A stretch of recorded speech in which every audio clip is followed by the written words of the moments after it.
Along with Mr. Artyom Urdanov, we are the two teachers of the Department of Public Policy, and we are here to do a bit of presentation about our program, what we basically do, what we basically teach, what we basically research on. Let me start from the very beginning. Our program is kind of very innovative and a very interacting one. We are always trying to create an atmosphere where our students are able to expand their learning environment. We also encouraging our students to participate in double degree programs, in exchange programs with foreign universities, sometimes with Russian universities or with High School of Economics branches that are located in different cities around Russia. So right now our program are looking for international students, for Russian students with very different backgrounds, but united by one general thing, united by interest to public policy, to democratic governance. And we also want to create a new approaches, new proposals for public policy in Russia, to develop it in a proper way and to create more specific and more precise atmosphere in Russian public policy. So what we basically have here is a 2 years master program that is taught entirely in English language. And public policy is one of those cutting-edge master's programs which is basically has taken the graduation space in social sciences across the world with much fancy. What I mean by that is that students in the 90s were studying MBA program with great interest, great attraction, great job opportunities in the market. In the 21st century, in the second decade of 21st century, that means 2010 onwards, there's a global tendency that public policy programs are opening up everywhere in the world, including our case in Russia, where it has been open for past 15 years. And for the past 10 years, the course is entirely taught in English language. And we have two tracks here. One is political analysis and public policy, and the second one is human rights and democratic governance. You might ask this question, that why these two programs? Why these two tracks? And the answer is very simple, that we basically see what is basically decided or discussed in the classes are to be taught by the two-way traffic of understanding. One is the bottom-up approach, which is about the human rights and democratic governance, how the people are interfering, intervening, and participating in the policy formation and policy change. And then political analysis and public policy track, which is more about the top-down approach of analysis of how the bureaucrats, consultants, policymakers are preparing and analyzing and creating different policies. The course of the education is 2 years, which has been divided into 4 semesters, and each semester has been divided into 2 modules. So altogether, you are studying for 4 semesters, and out of these 4 semesters, 3 semesters are intensive learning in the class. In the 4th semester, you are writing your master thesis and doing the defense of your presentation, of your research work. And the research work that we basically encourage our students to do are varied. They are basically very interdisciplinary in its question, in its demand of academic research. And what we really look forward to is that it has to be original. The students are doing fundamental research work, which is having an original component. Yeah? Let me add one important note. If you are on the one track, it doesn't mean that you are excluded from another one. Yeah. Of course, we are always trying to combine this more bottom-up approach to public policy with a general approach about policy systems and how decision-making process working. So it is kind of combining, unifying mixed methods, mixed approaches, but with very precise focus in each track. So basically, we have talked about it, that our programs has a massive amount of internationalization, not only by the students' prospect, where we have got students from more than 20 countries who are studying with us, and the ratio of the international students and national students are basically around 45 to 55%, right? So you have 45% of international students and 55% of the Russian students. The entire learning environment is very global, and the questions and the concerns that is basically discussed in the in our class through the policy framework, through the policy perspective, are also international by its orientation as well as by its discussion process. And as my colleague and friend Mr. O'Donoghue has told you, that our program has been encouraging a huge amount of students' mobility exercises. And at the very formal level, our department has got a set of agreements about which I'll just brief you a bit. That we have agreement with the Sciences Po Lyon, we have agreement with the University of Torino, we have agreement with the ERMA University, which is in Sarajevo, but at the top of it, we have the agreement which is related with the University of Bologna, which is a double degree project, and one of its unique benefit that students are gaining in our part of the world, where students who are having good grades, good learning attitude are basically shortlisted, and in the second year of study they go and study for a semester and a bit more at the University of Bologna's campus. While they come back, they defend their master thesis here, and at the same time they are basically having their defense conducted for their diploma of University of Bologna by the Skype or by the regular visit of the professors from that university. And at the end of the day, the students are getting two diplomas of equal participation, that is University of Bologna, one of the oldest university, if not the oldest in the world, and Higher School of Economics, one of the youngest but most dynamic university in West Europe.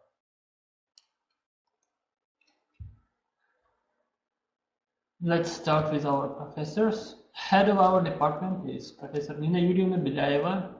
She is a very well-known researcher and activist in Russia. She worked together as a practitioner and as a theoretician in Russian policy, since the collapse of the Soviet Union. Also, she worked with different European and United States organizations such as OSCE, Organization for Security and Cooperation in Europe, with different United States institutions. And she's kind of our strong leader who heading us to the most prominent and the most successful approaches to public policy and to contradiction in global governance and global policy making. And well, but the team of Professor Nina Yurievna has been well supported by a team of very well guarded, well equipped professionals from very diverse field, and we have leading professors like Dr. Irina Semenenko, who is a senior member of the Academy of Sciences, and she has been one of the leading political exponents. We have Victor Albert, who is from Australia, who has been an expert on the issues related with his research, fundamental research work on the community of Brazil. And you have Dr. Gerasimova from the Cambridge University, who has been a leading hand in the field of environmental policy. And they are basically, further supported by Dr. Dmitry Zaitsev, who has been vice chair of the Department of the Issues of Scientific Research Work, and has been teaching a very good course named on the think tanks as a policy actor. We have Mr. Kozlov, who has his own independent program. Vladimir Kozlov has his own independent program called Population Development, but he has been a co-member of our team, and he has been teaching migration policy. We have Artyom Moldanov, who is sitting next to me, and he has been teaching courses on education and development and human rights in non-Western societies along with me. Contemporary political science and comparative public policy. We have Dr. Zinaida Pogosova, who is a legal expert on the subject of she is teaching regulation and reforms, and she has been of late less frequent, but she has been an extremely well-guarded scholar in her field. We have Sergei Anatolovich Parkhomenko, who has been having a core course on the anti-corruption policies, and he conducts an amazing set of research seminars writing about the qualitative methods and the way the courses are to be, or how the term papers and master thesis should be written in a more scientific manner. And finally, you have me here, the long hairs in the pictures. This is Sanjay Rajas. I'm from India, and I do teach a set of courses. The number of that I split a bit longer. So you have conflict management and analysis that I co-teach with Professor Belaeva and global actors in public policy. But besides that, I have human rights in non-Western societies and education and development, religion, governance and policy making, and global political economy. besides some of them, we do co-teach together with my friend Artem Uljanov.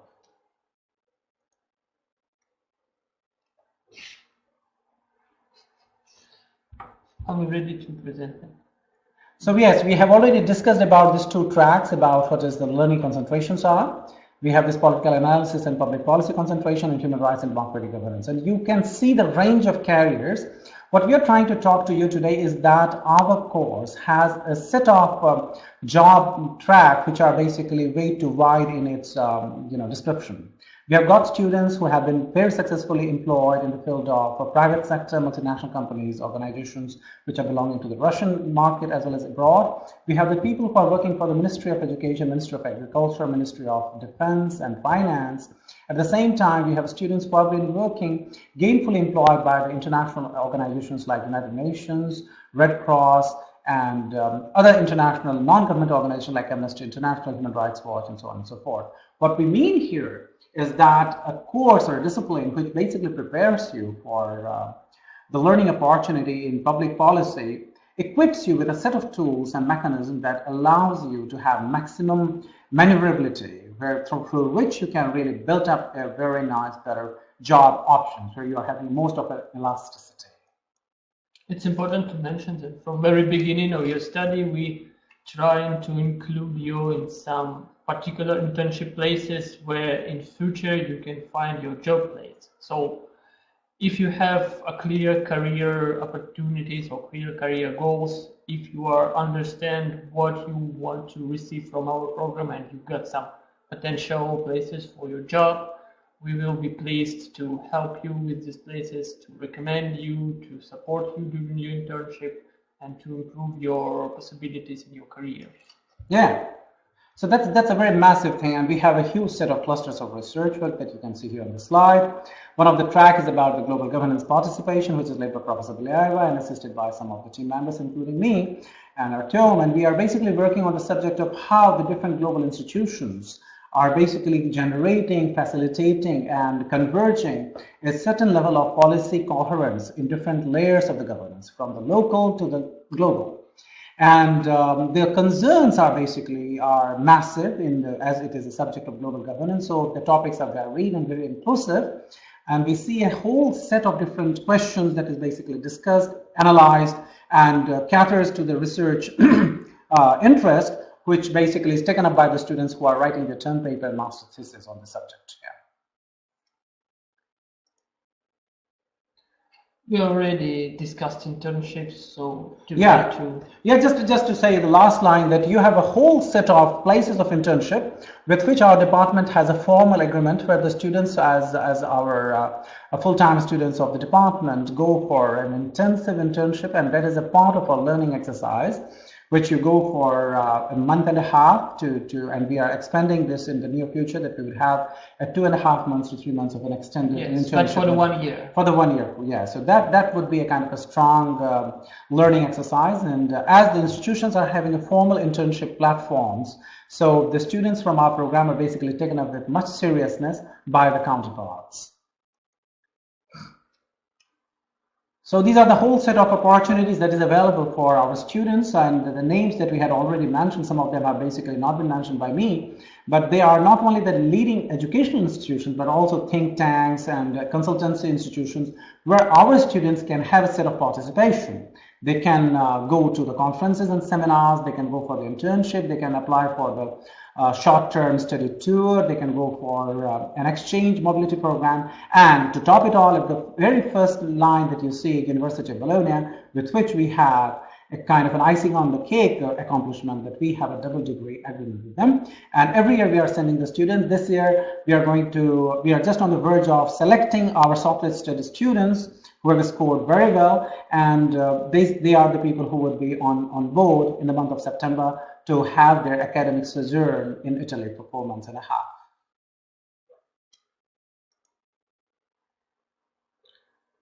So I guess our term is a little bit about our portfolio competition, because if you want to apply to our program, it is 2 main ways. First one is the Olympic competition, but unfortunately right now the train has gone. Registration is already closed, so this opportunity already missed. but you can always apply by portfolio competition. It is a set of documents which proves that you got some advantages and you got some serious achievements, like maybe academic publications, participation in conferences, good diploma, good grades in your previous diploma, and so on. Yeah, so at the end of the day, what you see here is that there are multi-pronged strategy that is basically employed when we take a student. We want the very best and the very committed people to come and join this nice but extremely intense journey of 2 years of learning. So you have to have a very smart vision to articulate why do you want to be the best first. And secondly, you might have a kind of a not so ideal grade in your certificate, but at the same time, if at all your letter of motivation, your portfolio that consists of your bachelor's thesis work or master's thesis work, doesn't matter.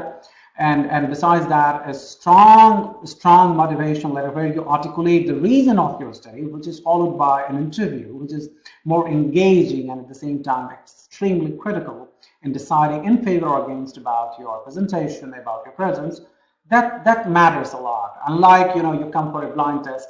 So what happens in the Olympiad case, that it's given an opportunity to the students from all across Russia as well as from the former Soviet Union territories, post-CIS countries, that they can apply based on their academic interest, based on their achievement on that Olympiad date when they go for the test and exam, they can kind of be successful and can be reserved for the seats.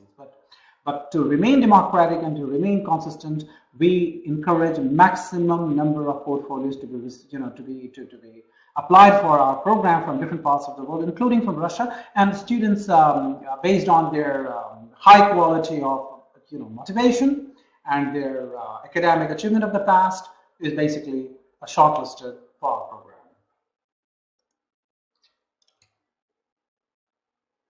So these are some of the pictures of the way we had done some of those engagements to continue to share what we basically do. Our previous higher school of economics winter school that was organized in 2015 and 2016, you might see the pictures there, but the students have come there during the winter school time to kind of keep applying, to know what actually public policy is. There's a first-hand appetizer.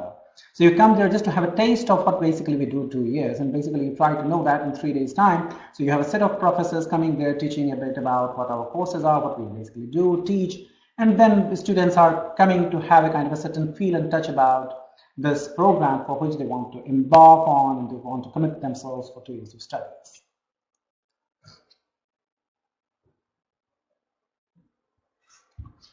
Okay. So I believe that the process are very simple and basic here, that you start on February 1st. I mean, we are already mid-March now. So you have the submission of application of package. In the month of April, you have the Skype interview with all the candidates.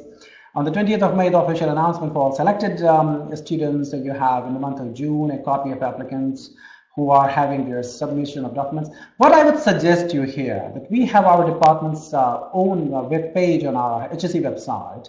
And not only web page, our sub-website in the HSE website, let's put it that way.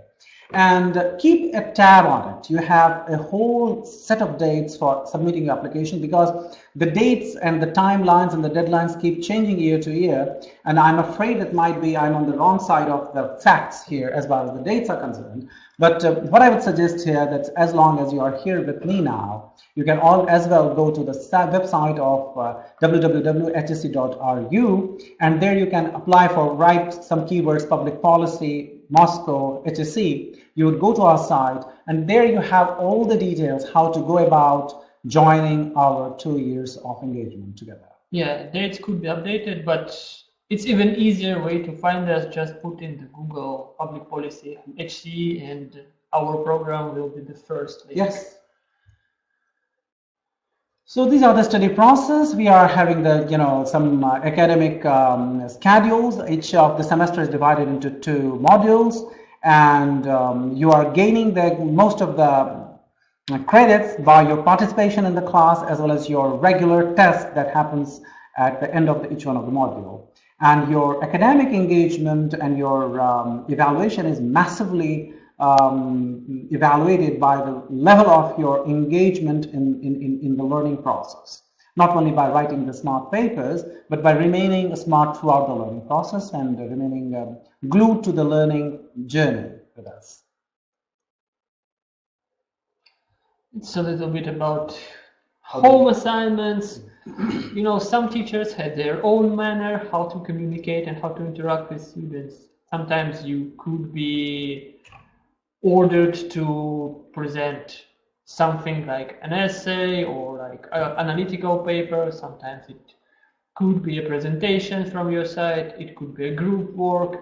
We're always trying to include a certain amount of students in different group activities just to create some team atmosphere, team building, and also to teach our students how to work in a team, how to communicate with people with different opinions, with different views on the situation. So usually our home assignments is just a sharpening tool for your knowledge and sharpening tool for your interactions with your colleagues, with your professors, because we are always trying to connect and relate your home assignments with your term and paper and master thesis. We don't want you to waste time to do something which is not interesting for you, but always trying to attract you in a proper manner, in a proper way, to connect it with your research, with your interests, and to make it better for you. As my colleague has already explained you in great detail, public policy learning process is about the applicability and multiplicity of the applicability, because what we are trying to train in our learning process is that in what way the student, people like you, and they are different ones, people who are fresh graduates, people who are mid-career executive, people who are diplomats, people who are working in the ministry, and then they are joining our program. Because that's the global trend, is that public policy as a platform has been receiving the people from very different parts of the world. We don't have a kind of a monopoly that you have a fresh graduate chunk of people who are kind of crowding the class. So you have extremely well-educated people who are joining the program, and with them there are fresh graduates who are studying well. And what the basic different assignments are for, because in the career path, in the professional life, you're not just writing reflection papers, you're not writing answers. So we demand a certain level of analytical tools of yours to be further polished, further sharpened, further evolved, and that's why there's a whole different set of tasks. And a great amount of work is related with the group activity, because you at the end of the day is going to work in a group. So a lot of assignments are group assignments where the people are interacting, working things together, they are writing things together, they're presenting things together, and that way there is a whole leadership skill that you kind of start to blossom it inside you during the learning process. So you have these presentations where the students are doing the presentations. Some of the pictures you can see are of the conflict management classes, where the students, and human rights and globalizing world classes, where the students are teaching. And this is the course Mr. Elgana teaches, conflict management, the course that I teach here. And you can see there are students, there is one gentleman who is from Britain and who had studied with us here in the program 2 years ago. And there's a class where the students are sitting in the group, in the clusters, and they are talking together, doing their assignment, doing the presentation, all by themselves. And the professors are there to see, witness, evaluate, and mark them.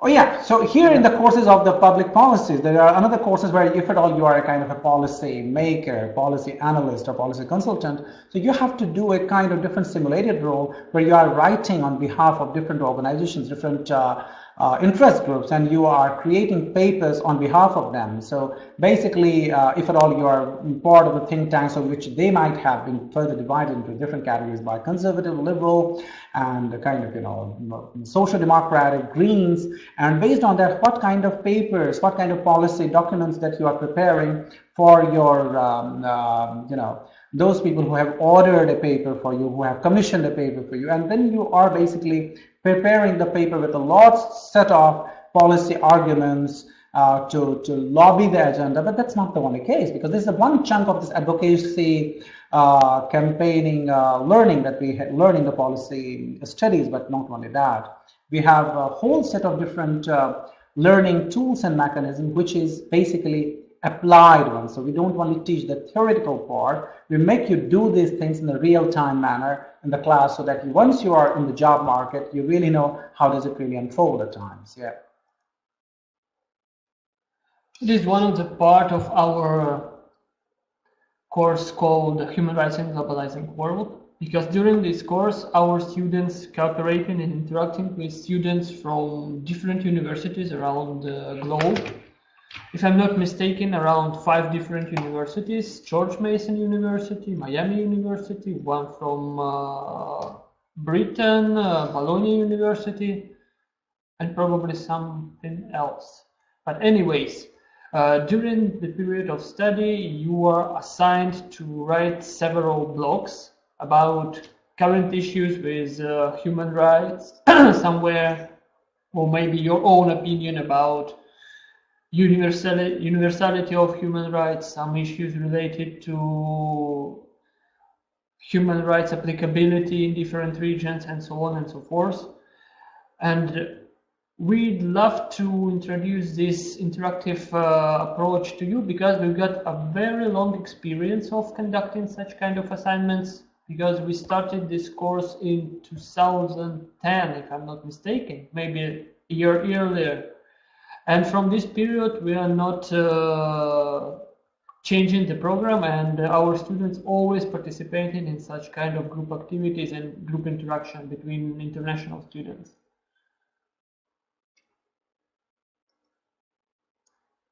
Yeah, these are the pictures. These are the smartly done pictures that has been done by the students, and we really thought it proper to kind of, basically share it with you that learning is intensive, but it's all about a lot of fun together at the same time.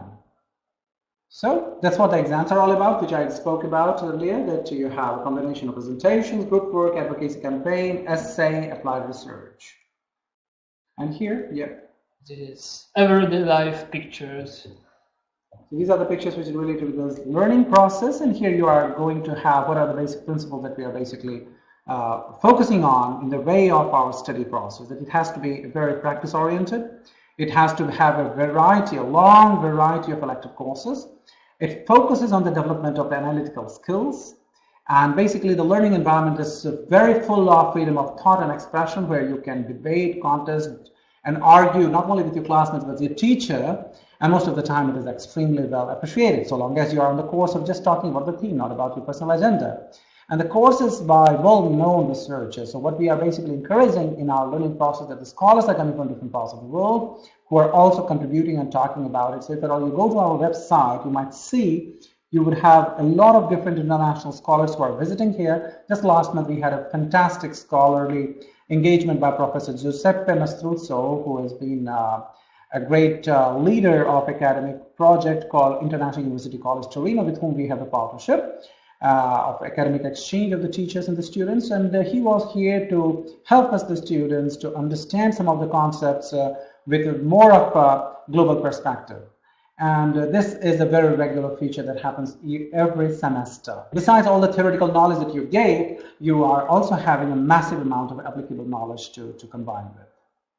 So students are having a huge amount of democratic because we are always about democratic governance and bottom-up approach. We are encouraging our students to participate in some administrative work and try to govern themselves as far as possible in high schools economics. Basically, in the whole learning environment of our department, the students are participating at each one of the stage. So during the way the course is basically taught, what basically needs to be tailored or added in order to enhance their learning achievements, what are the basic academic goals that they are looking for, what kind of area of research that they are thinking about, and in what way they can kind of further enlarge their academic or career possibility. So we basically listen students very carefully in order to sustain the quality control as well as to enhance it further.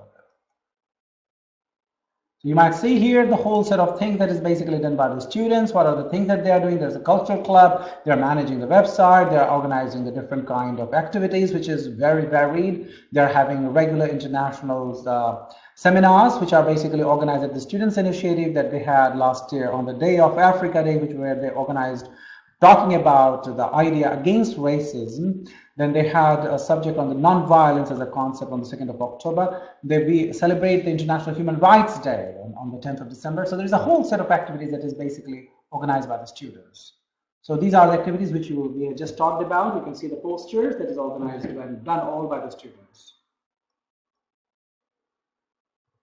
We've got also outdoor activities, because Higher School of Economics providing us a greater possibility to visit our study center called Voronova. It is located around 60 kilometers away from Moscow, and if we want to conduct some outdoor meeting or seminar or scientific event, we are always related to this possibility, and you can always join us as a student. So these are some of the activities that is entirely done by the students, and we take our students as a necessary, an integral part of our whole department's existence. So as much as we talk about what we do, it's important to know what students do there when they are with us. And these are the co-curricular learning platform where students are basically engaged to enhance the applicable learning of the courses or the subjects which they have been studying during the theoretical framework under the leadership of a teacher in a class. So they are applying and they are taking the lead in those activities, and we are basically most of the time joining them as a guest in order to celebrate their achievements in learning. So these are the bright pictures where you can see some of those scholars are coming and they are basically participating and doing the presentations about the International Day of Human Rights, which is on 10th of December. And the whole event was entirely organized by the students in order to discuss about the ideas of human rights, both from the expression aspect as well as from the capacity aspect, how basically the concern of human rights are a major policy issue for anybody across the world. Yeah, these are the fun times. Yeah. Collective events, different ones, like birthdays, parties. Sacrosanta. You might see a gentleman who is absolutely with a good health has been wearing a red cap and has been sharing the cake along with the students. And that's fun because the whole learning atmosphere is learn, celebrate, and grow. So as you can see in upper right corner, even head of our department participating in. Oh yes, Professor Bilaeva is at her best fun mood because this at the end of the day is our motto: learn and teach, not torture. And that is something that we basically kind of take ourselves very seriously, not to behave seriously while teaching very serious things. So it is information about distribution of our students from different parts of the world. Yeah, as you can see, we've got a very huge distribution, like people from Asia, Asian countries like India, like Vietnam, like Thailand, like Myanmar. We've got a lot of students from Myanmar currently. Students from Mongolia, from CIS countries, from some European countries. This is not mentioned here, but also we've got some students from Britain, from the United States, from Mexico. From Hungary, from Ecuador. So this picture needs a bit of an updating because there's a huge amount. So you can't talk about it except for Australia, from where the teacher is. Our department is having students from all the 5 continents of the world. Yeah. A little bit more infographics about languages, about how many hours per week you can spend for learning and teaching activities, so on. Another infographic about our academic interests. And what are your job expectations? Yeah. How would you end up as? Maybe as one of the leading policy maker or a leading policy analyst, as a professor, as a politician. And you might see that we from the academia consider politicians not at the highest level, but just after the NGO and the professors. So yeah, there is a whole set of career opportunity that is there. And what is really important is that we can say eyeball to anybody who we meet that most of our students are very successfully employed in very different sectors of the job market, including those which are basically here on display. These are the contacts. You can always join our Facebook group, visit our Twitter, visit our Instagram. We're always trying to publish some update materials, photos from everyday life, reports about different events which we conduct in. So you can join us in social media if you're interested in it. Contact us right away, just immediately after we are done with that. Thanks a lot for your attention, Thank you. and I hope that we are open for the questions and queries if at all there are any. Yeah, thank you.